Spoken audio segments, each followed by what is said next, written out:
Welcome to the Horror Show. I'm producer Dave. Got Jaime and Fuego here, and we are doing our second bit of Michael Crichton novel coverage here for our Jurassic Week on the Horror Show. Bienvenidos and welcome.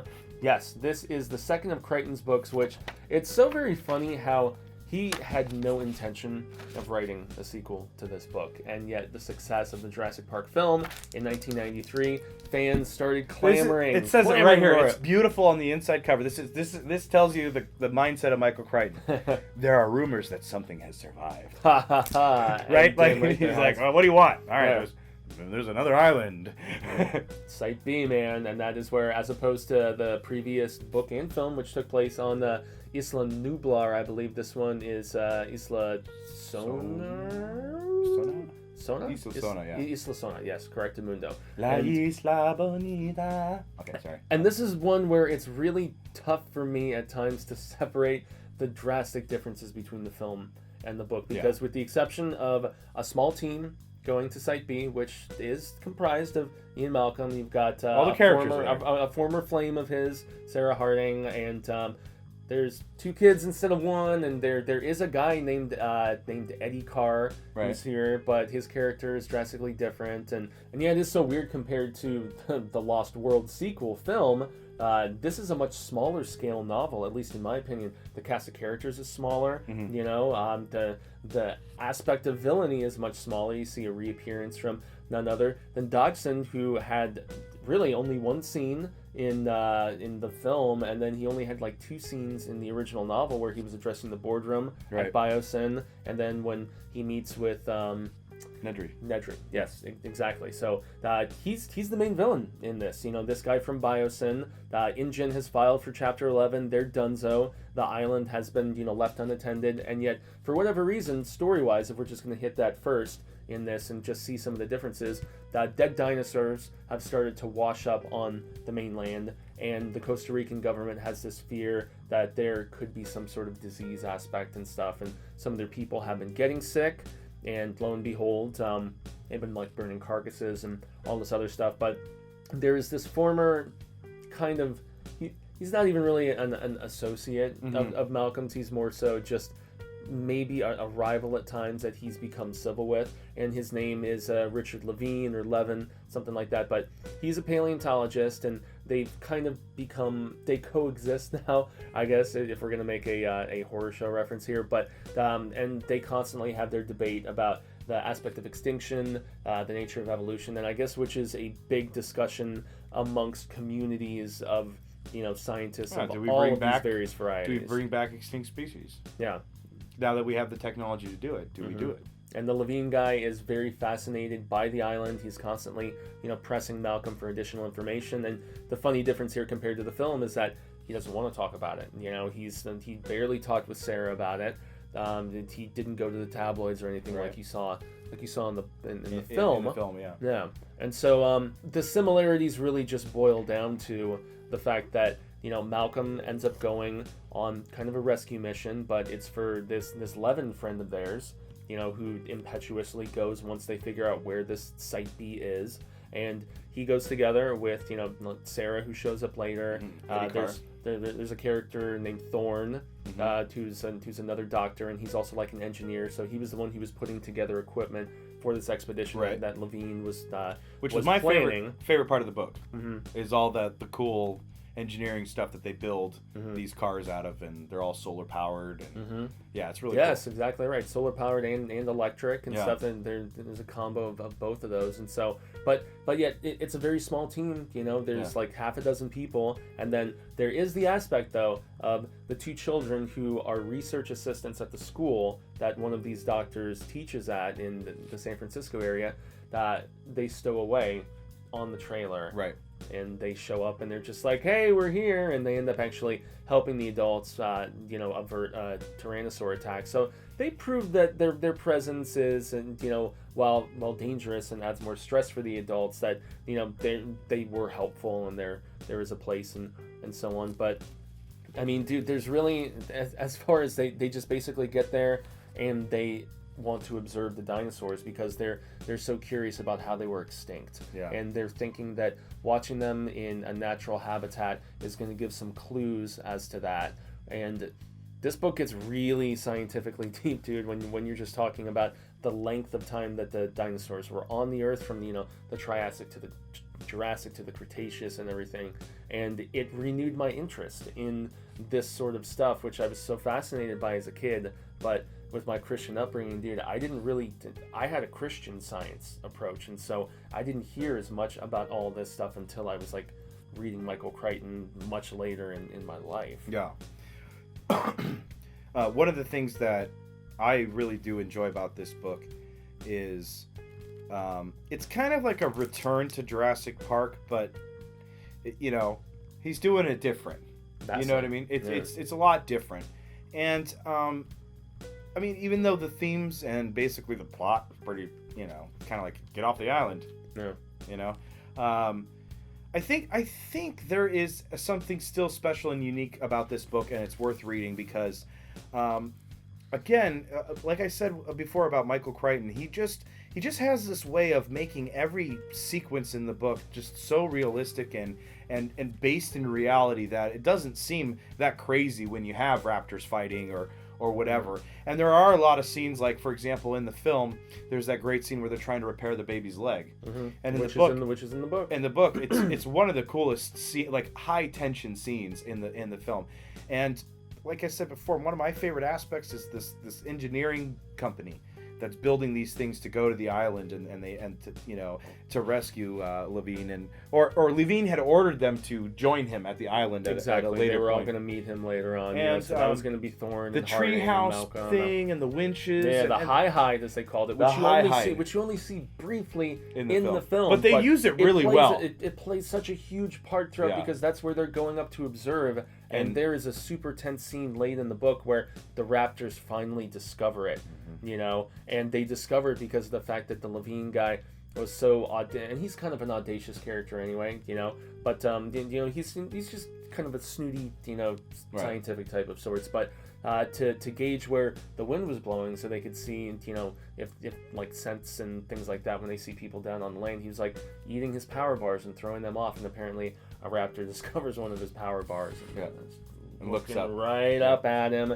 And then they start shaking what's holding the hide, and that's where certain people fall off and get devoured. And so it takes a long time to get to killing in this book, which is one thing that I did have an issue with. But in the third act, once this book gets going, it just really goes right for, like, that dinosaur is going right for your jugular. Yeah. And we get some bloodshed, and we get some craziness, and it just, after being something which is full of many pages of debate and very, very ruminating and very heavy-handedly scientific, even compared to the first book. I feel like this is much more science-heavy. Yeah. Especially from discussion to debate and all that because stuff. A lot of it is about, like, they bred these dinosaurs to have a lysine deficiency, and they weren't also supposed to be able to breed because they were all females, right? Mm-hmm. So they use the frog DNA that switches genders and becomes a male or hermaphroditic frog or whatever it is, and in the first book, that's like a huge big part of the plot. Well, now we know that they're breeding. We know all this, and now we're on the island because we're trying to rescue this guy. Mm-hmm. But also we're there because we want to kind of see if how they did it, or how they're breeding, and how they've continued to survive. Being untampered with for so long. Yeah, exactly. Like in the wild, like in a natural environment, essentially. Even though I think I remember watching this whole debunked series on how, first of all, none of these dinosaurs lived at the same time. So, like, the idea... We're talking tens of millions. I think it was like the Stegosaurus and the T-Rex are the only ones that were actually in the same time period. The Triceratops is, like, way earlier, and, like, the Raptors are, like, way later. Yeah. Or something like that. I don't know how the exact thing is, but none of them come from the exact same time period. Yeah. So the idea that they would all be coexisting together or living on this island is a little bit of a suspension of disbelief that you have to, concede that, oh, well, they just happen to find 15 different pieces of amber with bugs in it from 125 million years span. Yeah. You know what I mean? Even that dynamic, though, they explain in an interesting fashion because they're like, okay, all of these dinosaurs they're from different regions and stuff like that, didn't necessarily live in the same environment. And also, like, it's not like any of these dinosaurs had other posterity, like older dinosaurs, to show them how to act, how to interact, and all these other things. Which is a big part of the Raptors, right? Yeah, so they're just winging it, you know. And who knows if the behavior that they're observing there is anything like what real dinosaurs acted. Right, like. because in this they noticed that some of the dinosaurs are killing for sport. Mm-hmm. And that's another big part of it. And also many of them are smaller in size compared to the ones they saw on the main island. Right. And that's when they find out certain details about, what they were feeding them. Right. You know, and just, it goes very in depth here. And it's still, while not as good as the original Jurassic Park book, it's heavily intriguing in just so many... I think it's just as good as the original Jurassic Park book. I think you need to read them back to back, honestly, because they even published at one point, they called it Michael Crichton's Jurassic World. Yeah. No relation to the film that came out all those years later, but it was just like a fat hardcover of all of them together, or both of them together, I should say. Yeah. And once again, I can't say that I'm the biggest fan of the way this ends, per se. Yeah. You know, without spoiling anything. It's a little unforgettable for me. Yeah. And the first, like I said in the first one, they had such a great climactic sequence at the because I mean, even though the waterfall sequence in the first book isn't the climactic scene at the end, that's the scene that gets them back to civilization, and then everything. Oh, and gets great back to be able to go and help turn the power back on, and all that other stuff. But this is still worthwhile despite being so drastically different. I showed this at the beginning. I love when they put the map in. So like as and you're all the reading different kinds of dinosaurs. Yeah, and they got all the different dinosaurs. To give you a point of reference. 30 feet, 25 feet, 3 feet.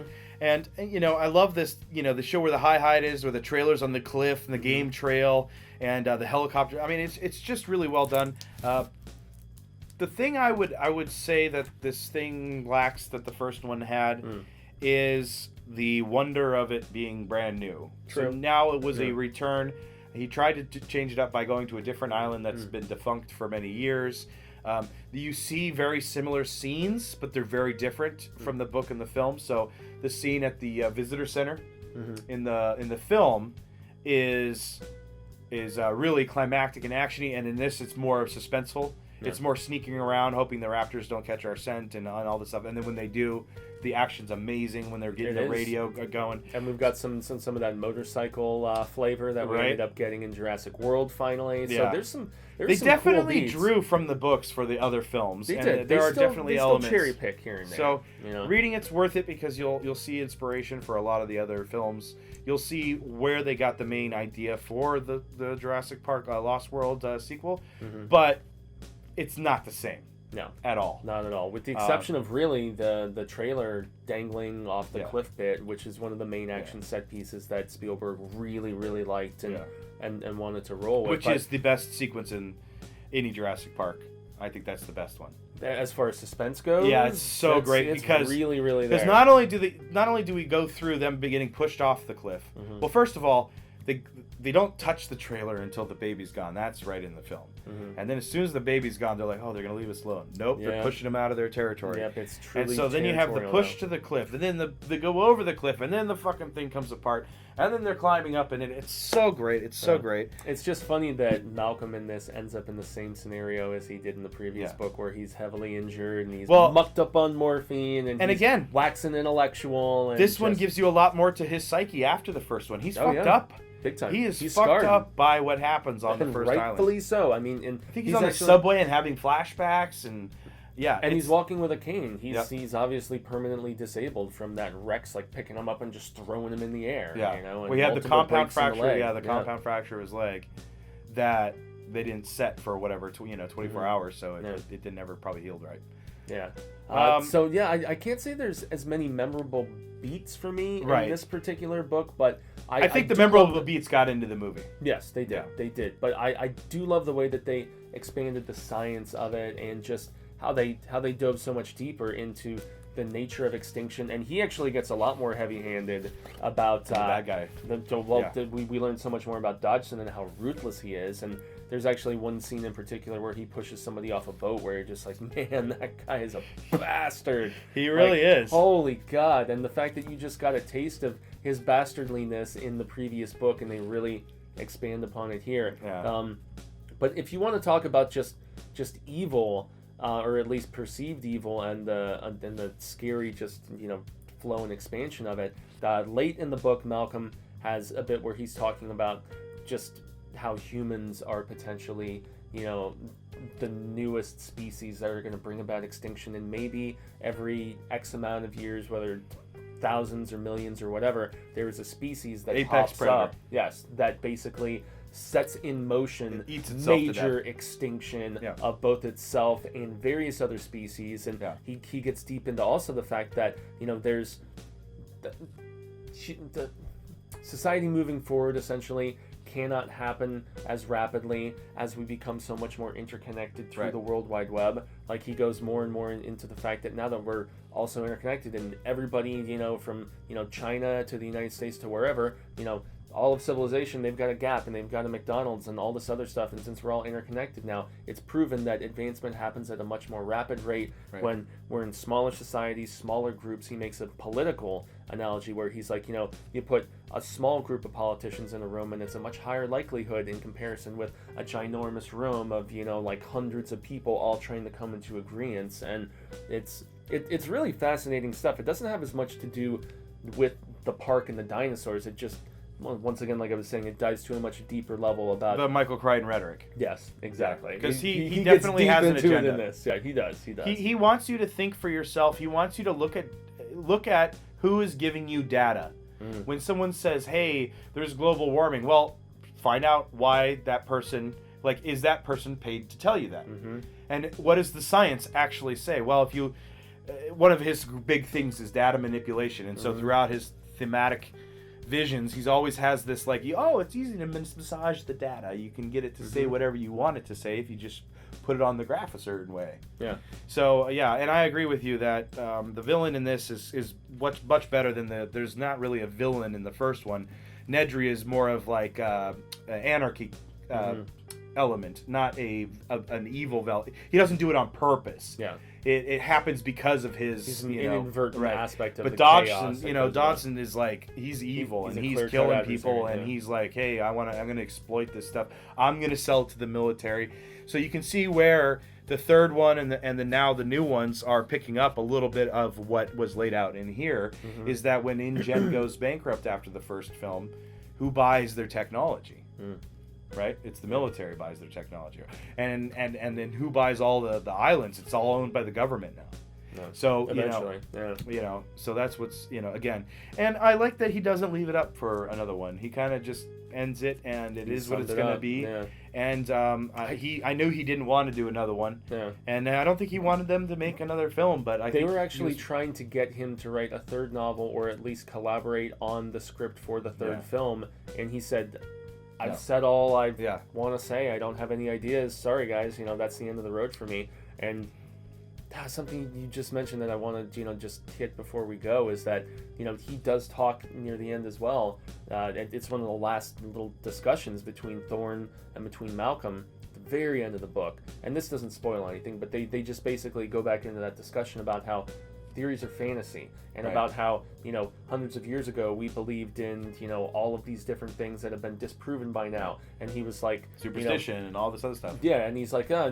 we believe in protons and all these different things. And imagine here in 100 years where people are going to look back and laugh at the silliness of some of our theories because of the fact that, theories are fantasy because not everything can be proven. And it did kind of sum up the fact that even all of the data that they gained from observing these dinosaurs and all the harrowing, scary situations throughout this book, they still aren't really any further along than where they started in a lot of ways. Yeah. We're actually talking a little bit longer about this one than the first one because I think it's so different. It's very different. It's very different than not only the film but also from the original book. And I think you're kind of right. I think that there's a certain preachiness to this one that's not in the first one. Yeah, this is the first one's more of like a subtle, a subtle push of like, hey, here's the theme. This one is like he kind of hits you over the head with it. It's a little more agenda driven, I think. And it really is. And it is. It's all stepped up. The kills there's more kills that are to me more gruesome than the original book. Because the body count is lower, but the nature is perhaps a little more gruesome. Yeah. I will because even in the film, Eddie Carr's death is amazing. Even in the book, it's great. there's so many great details that you don't get in either of the films. Like, they talk about the rifles that they're using and how fucking amazing these Lindstrat rifles are, Lindquist or whatever they're called. They talk about the computers that are used, the Cray computers, these supercomputers. And again, this is the 90s when the internet and computers were just well, it wasn't that they were new, it was that it was stage. Like the cool what you could do with computers was finally getting to the point where it's like, oh, this is what you could do with computers, that you could sequence DNA now. And so that was the bleeding edge technology. All of his stuff is always right on the cusp of what was going to happen. And I'm going to sum up by saying, if you haven't ever read a Michael Crichton novel before, I would start with Jurassic Park, second with this, and then move on to all of his other books, because they're all fantastic. But Jurassic Park has always had a special place in my heart. Same.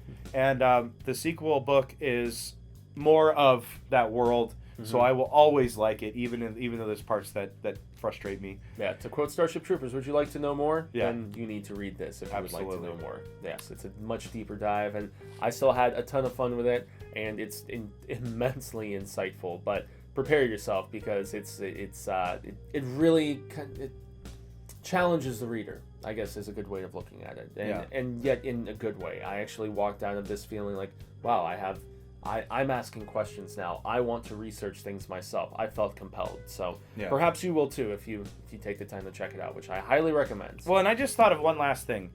The third film had a very similar feel to the plot that was happening throughout here. Because it was sort of like they were on the island to rescue a guy, but they were also like, Ian's like, I'm going on a rescue mission, and everybody else is like, no, we're going to study the dinosaurs. Yeah. And Ian's like, no, we're finding him and we're getting out. Yeah. You know, so I really like it. It's really good. Yes. And like I said before, they drew a lot from this in the new films and the third one. Inspiration wise, yeah. So I'm gonna extend a gracias for you sitting down, man, absolutely. and talking about this. This was dope. This is my passion. I love Jurassic Park. Well, you've definitely compelled me now to actually go and read some more Crichton, which I have never done before. Oh, so I need to make time, man. I really, really do. I mean, a Terminal Man is good, but I would say I would start with Andromeda Strain, because it's one of his first. Yeah, I was gonna say. And he also directed the movie adaptation, right? Sphere is really good. And if you've seen the Sphere movie, I have. You can take the Sharon Stone and Samuel L. Jackson and Dustin Hoffman and put them into the roles that are in the book. And Sphere is amazing. They're obviously not going to have his later books here, but Disclosure, Rising Sun. Congo. Yeah, I forgot. The Great Congo's Train great. Robbery is really good. The Great Train Robbery is a nonfiction, but he kind of he took all the facts and all the testimonies and wrote a narrative from given testimonies. And he even says, he's like, well, we don't really know what happened here, so I'm going to end the chapter there. Yeah.